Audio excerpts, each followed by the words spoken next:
Buen día, compañeros y profesor. Nosotros somos Fátima Miramontes Díaz y Elvira Larissa Ortega Valencia y les vamos a hablar sobre el síndrome de dificultad respiratoria del recién nacido. Esta es una condición que consiste en la inmadurez en el desarrollo anatómico y fisiológico pulmonar del paciente. En cuanto a su etiología, vamos a tener que se caracteriza por la deficiencia de factor surfactante alveolar asociado a la inmadurez pulmonar. Y bueno, vamos a ver que se presenta con mayor frecuencia entre los recién nacidos prematuros, nacidos entre las 34 y las 37 semanas de gestación. Y bueno, en este síndrome, como ya les había dicho, va a haber la insuficiencia respiratoria secundaria a la asociación entre la deficiencia de factor tensioactivo pulmonar y a la inmadurez de este órgano. Pero, ¿por qué va a haber deficiencia? Bueno, pues la podemos atribuir ya bien sea a una producción deficiente de factor surfactante por parte de los neumocitos tipo 2 o también debido a una lesión en el pulmón. Esto le va a producir edema al órgano y va a haber una inactivación de esta sustancia tensioactiva.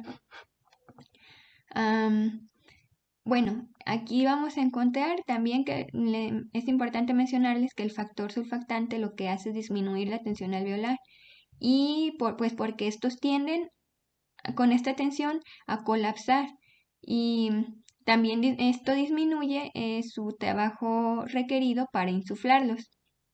Ahora, sabemos que la función principal del surfactante es eso de disminuir la tensión. Entonces, ¿qué va a pasar? Que al momento de nacer, la primera respiración necesita una elevada presión inspiratoria para distender los pulmones.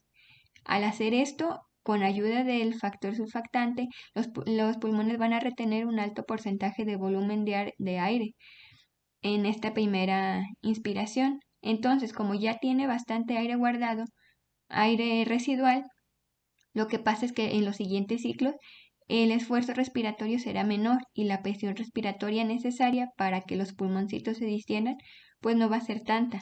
En estos menores lo que encontramos es que como existe una deficiencia del factor surfactante, los pulmones van a tender al colapso en los ciclos siguientes. A esto se le llama atelectasia y se entiende pues como un colapso ya sea completo o parcial del pulmón o de sus lóbulos.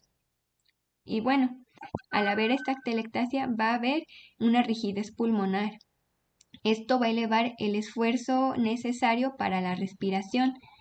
Al suceder esto, pues el recién nacido está obligado a ejecutar un mayor esfuerzo respiratorio, tan intenso como la primera inspiración. Si le sumamos la rigidez de los pulmones por la atelectasia, pues vamos a tener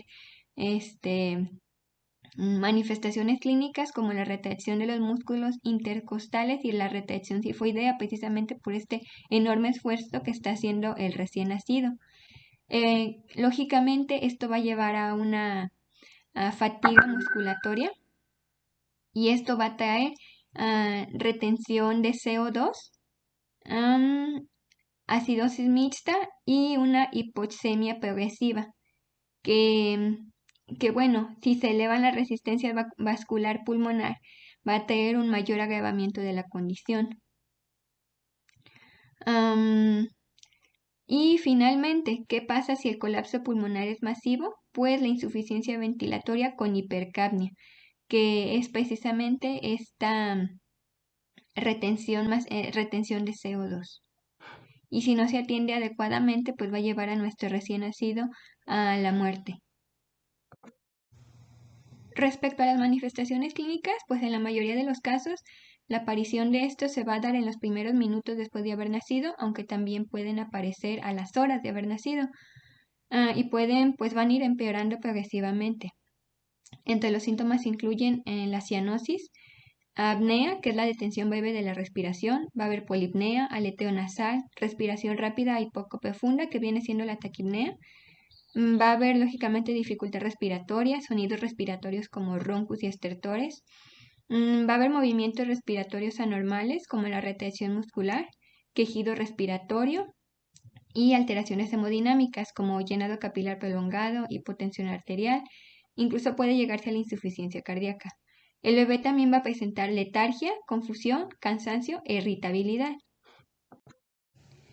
Respecto a los métodos diagnósticos, los profesionales van a tener que revisar la historia clínica y se va a hacer uso de pruebas de laboratorio como la amniocentesis, que permite la evaluación de la madurez pulmonar a través de pruebas como la relación de la lecitina-esfingomielina, que es un predictor de madurez pulmonar en el líquido amniótico. La gasometría arterial también es un buen indicador de la gravedad del síndrome, pues nos va a mostrar si hay alteración de la ventilación-perfusión, por ejemplo, con resultados que evidencien hipoxemia, hipercapnia o acidosis mixta, que es pues la acidosis respiratoria y metabólica. Finalmente, algo muy importante es la radiografía de tórax. En esta se va a observar la presencia de un infiltrado fino granular que ocasiona las imágenes de vidrio esmerilado que son muy características en este síndrome y se van a poder observar a partir de las 6 y las 12 horas tras el nacimiento, que cabe recalcar que si el bebé está con apoyo ventilatorio, van a ser un poquito menos evidentes. Estas imágenes de vidrio esmerilado. En cuanto al tratamiento médico, lo principal es la prevención mediante un adecuado control prenatal que ayudan a reducir la posibilidad de prematuridad. Le sigue la oxigenoterapia.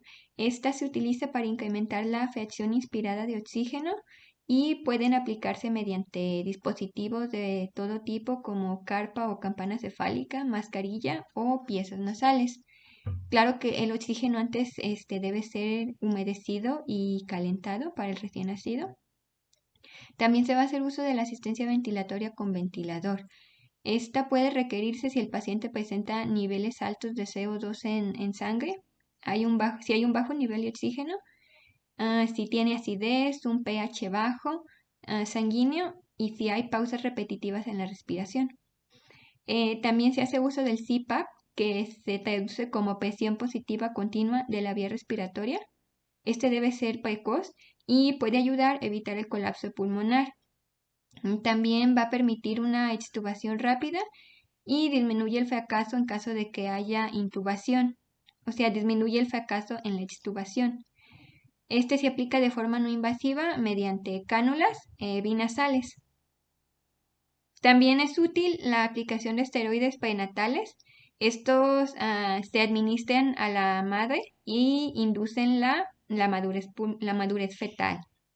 Se recomienda administrarlos a toda mujer entre la semana 23 y la 34 de gestación si tienen riesgo de parto prematuro y se recomienda el uso de ya sea betametasona o dexametasona.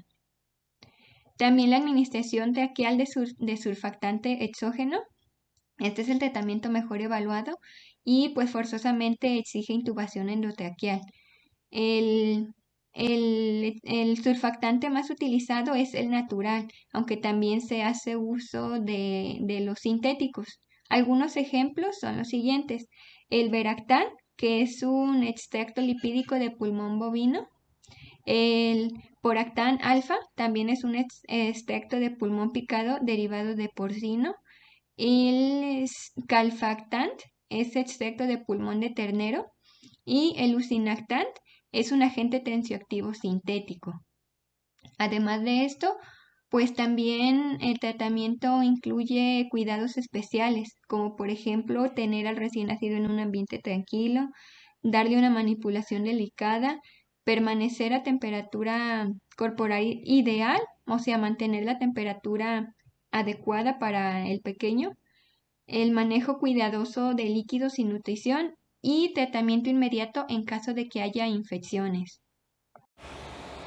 A continuación, veremos un plan de cuidados para un paciente con síndrome de dificultad respiratoria. Empezando con los diagnósticos NANDA, se optaron por los siguientes 3 de acuerdo a las manifestaciones clínicas y los datos objetivos y subjetivos. El primer diagnóstico es el patrón respiratorio ineficaz, ya que el paciente puede presentar alteración en los movimientos torácicos, cianosis, incremento del diámetro anteroposterior del tórax, aleteo nasal, fase respiratoria prolongada y taquipnea. El siguiente diagnóstico es fatiga, que se relaciona con el letargo y el cansancio. Y por último, el siguiente diagnóstico es confusión aguda.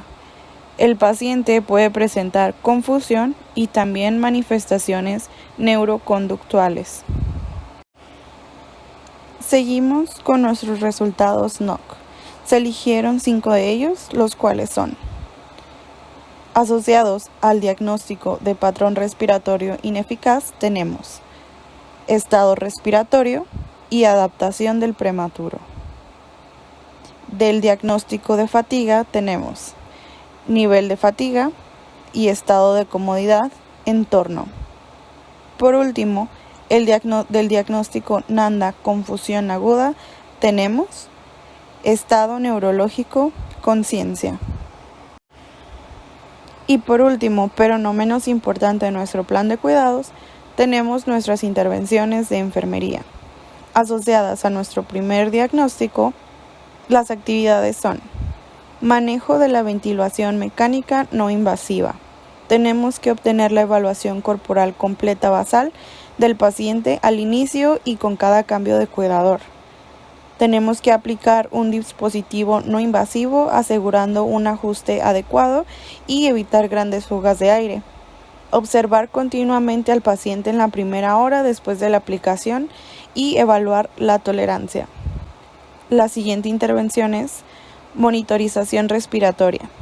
Hay que vigilar la frecuencia, ritmo, profundidad y esfuerzo de las respiraciones. Hay que evaluar el movimiento torácico observando la simetría, utilizando los músculos accesorios y retracciones de músculos intercostales y supraclaviculares. Hay que observar también si se producen respiraciones ruidosas, con estribor o ronquidos. Y por último, la monitorización de los signos vitales.